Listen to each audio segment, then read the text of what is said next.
Jika kamu sibuk atau ada hal lain penting yang harus dilakukan, kamu bisa pause dan lanjutkan nanti. Kamu juga bisa mendengarkan ulang. Semudah itu, Beb.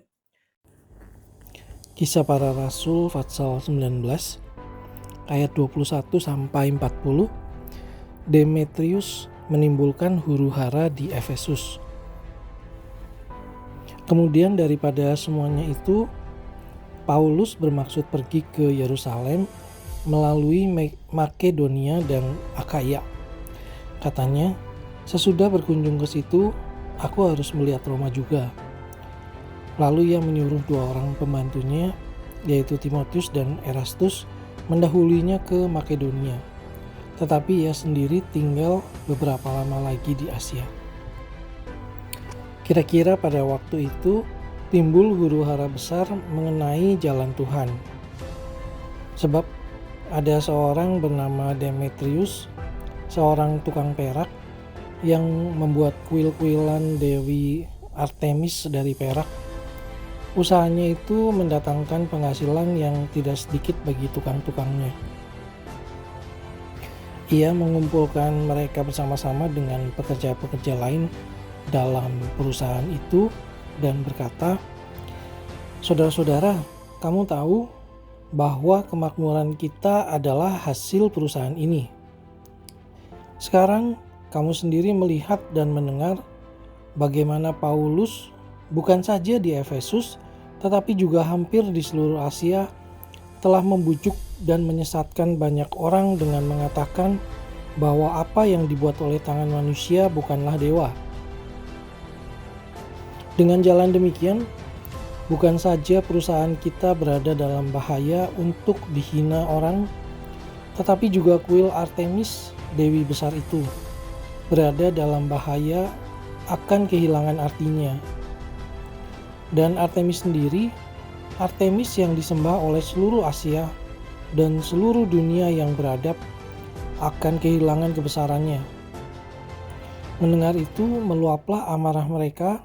Lalu mereka berteriak-teriak katanya, "Besarlah Artemis, dewi orang Efesus." Seluruh kota menjadi kacau dan mereka ramai-ramai membanjiri gedung kesenian serta menyeret Gaius dan Aristarkhus, keduanya orang Makedonia dan teman seperjalanan Paulus. Paulus mau pergi ke tengah-tengah rakyat itu, tetapi murid-muridnya tidak mengizinkannya. Bahkan beberapa pembesar yang berasal dari Asia yang bersahabat dengan Paulus mengirim peringatan kepadanya supaya ia jangan masuk ke gedung kesenian itu. Sementara itu, orang yang berkumpul di dalam gedung itu berteriak-teriak. Yang seorang mengatakan ini dan yang lain mengatakan itu. Sebab kumpulan itu kacau balau dan kebanyakan dari mereka tidak tahu untuk apa mereka berkumpul. Lalu seorang bernama Alexander didorong ke depan oleh orang-orang Yahudi. Ia mendapat keterangan dari orang banyak tentang apa yang terjadi. Segera ia memberi isyarat dengan tangannya dan mau memberi penjelasan sebagai pembelaan di depan rakyat itu. "Selamat, kamu sudah melakukan langkah pertama. Bahkan perjalanan 1000 mil pun dimulai dengan langkah pertama."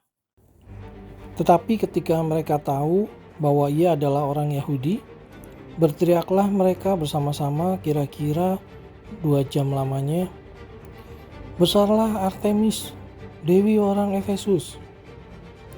Akan tetapi panitera kota menenangkan orang banyak itu dan berkata, "Hai orang Efesus, siapakah di dunia ini yang tidak tahu bahwa kota Efesuslah yang memelihara baik kuil Dewi Artemis yang maha besar maupun patungnya yang turun dari langit? Hal itu tidak dapat dibantah. Karena itu, hendaklah kamu tenang dan janganlah terburu-buru bertindak.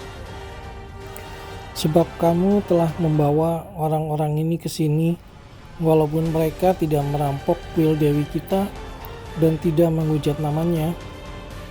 Jadi jika Demetrius dan tukang-tukangnya ada pengaduannya terhadap seseorang, Bukankah ada sidang-sidang pengadilan dan ada gubernur? Jadi hendaklah kedua belah pihak mengajukan dakwaannya ke situ. Dan jika ada sesuatu yang lain yang kamu kehendaki, baiklah kehendakmu itu diselesaikan dalam sidang rakyat yang sah. Sebab kita berada dalam bahaya akan dituduh bahwa kita menimbulkan huru-hara pada hari ini, karena tidak ada alasan yang dapat kita kemukakan untuk membenarkan kumpulan yang kacau balau ini. Dan dengan kata-kata itu, ia membubarkan kumpulan rakyat itu.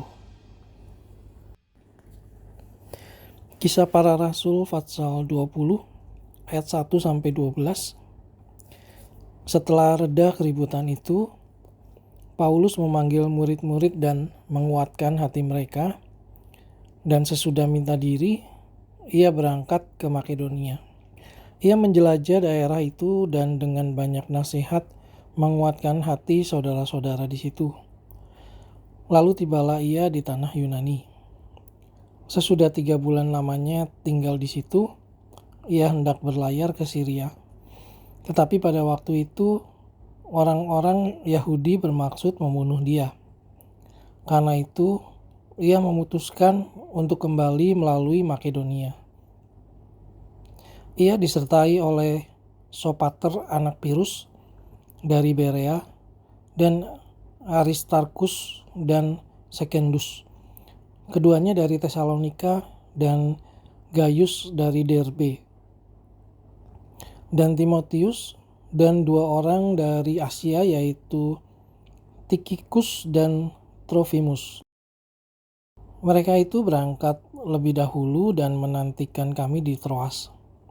Tetapi sesudah hari raya roti tidak beragi, kami berlayar dari Filipi, dan 4 hari kemudian sampailah kami di Troas dan bertemu dengan mereka.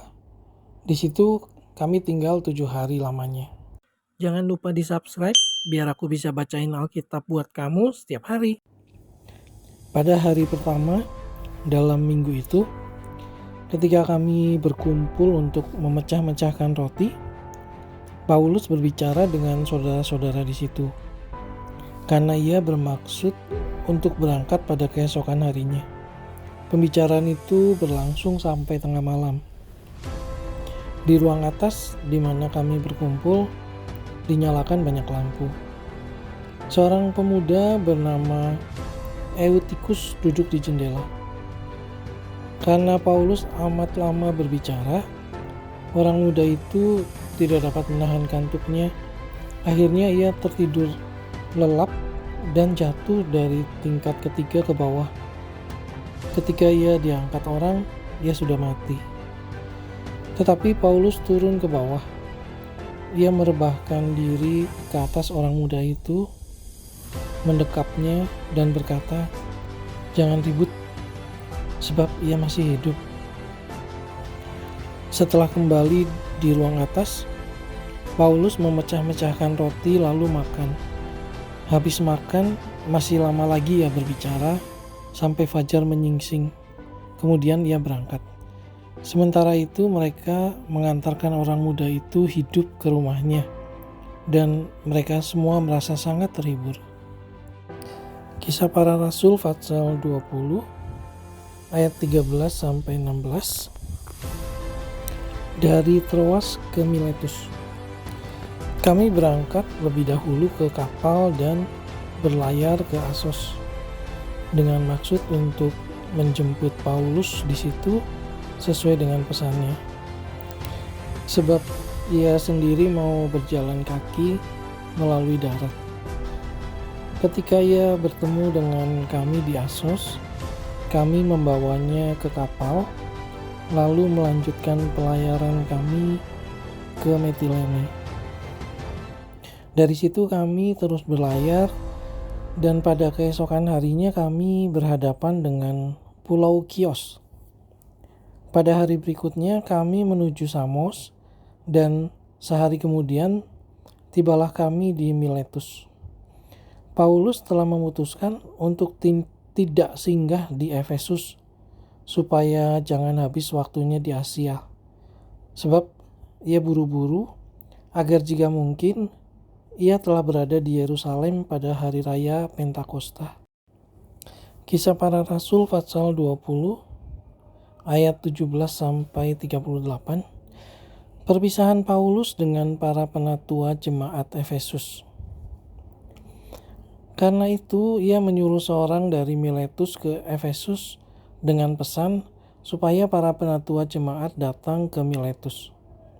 Sesudah mereka datang, berkatalah ia kepada mereka, "Kamu tahu bagaimana aku hidup di antara kamu sejak hari pertama aku tiba di Asia ini. Dengan segala rendah hati aku melayani Tuhan. Dalam pelayanan itu aku banyak mencucurkan air mata dan banyak mengalami pencobaan dari pihak orang Yahudi yang mau membunuh aku."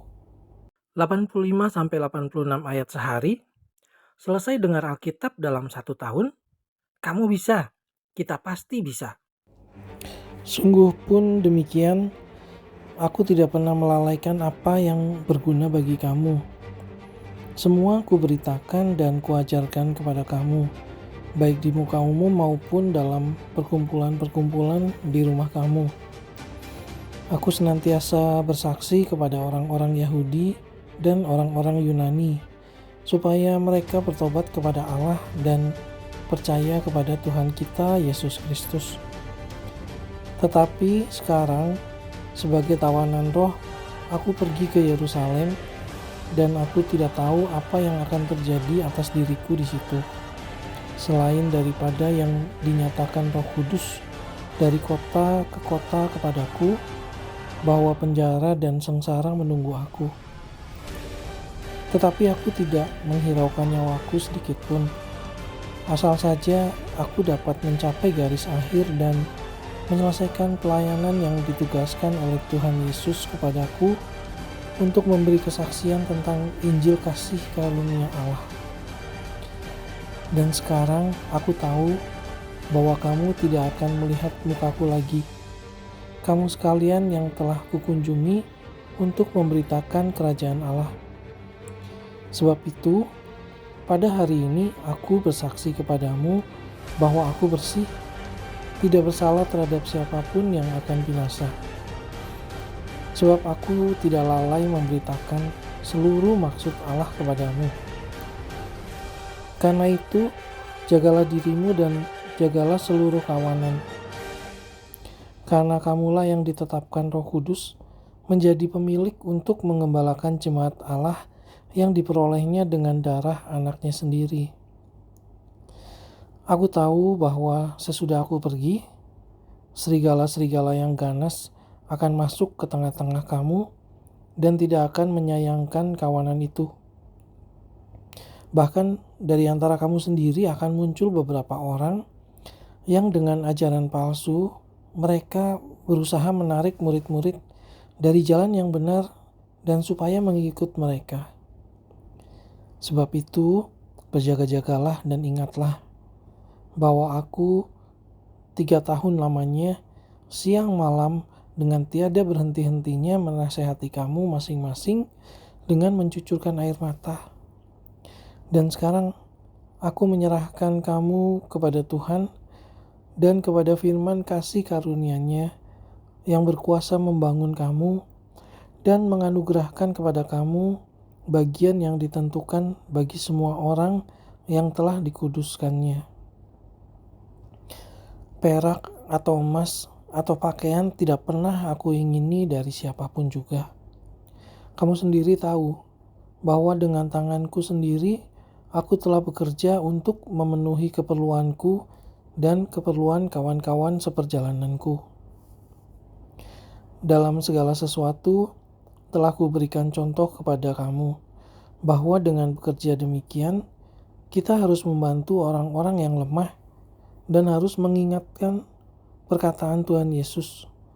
Sebab ia sendiri telah mengatakan, adalah lebih berbahagia memberi daripada menerima.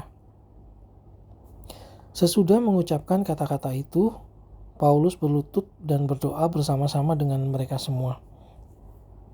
Maka menangislah mereka semua terseduh-seduh, dan sambil memeluk Paulus, mereka berulang-ulang mencium dia. Mereka sangat berduka cita, terlebih-lebih karena ia katakan bahwa mereka tidak akan melihat mukanya lagi. Lalu mereka mengantar dia ke kapal. Kisah Para Rasul pasal 21 ayat 1-14. Paulus di Tirus dan di Kaisarea. Sesudah perpisahan yang berat itu, bertolaklah kami dan langsung berlayar menuju Kos. Keesokan harinya, sampailah kami di Rodos dan dari situ kami ke Patara. Di Patara, kami mendapat kapal yang hendak menyeberang ke Fenisia. Kami naik kapal itu lalu bertolak. Kemudian tampak Siprus di sebelah kiri, tetapi kami melewatinya dan menuju ke Syria. Akhirnya tibalah kami di Tirus, sebab muatan kapal harus dibongkar di kota itu. Di situ kami mengunjungi murid-murid dan tinggal di situ 7 hari lamanya.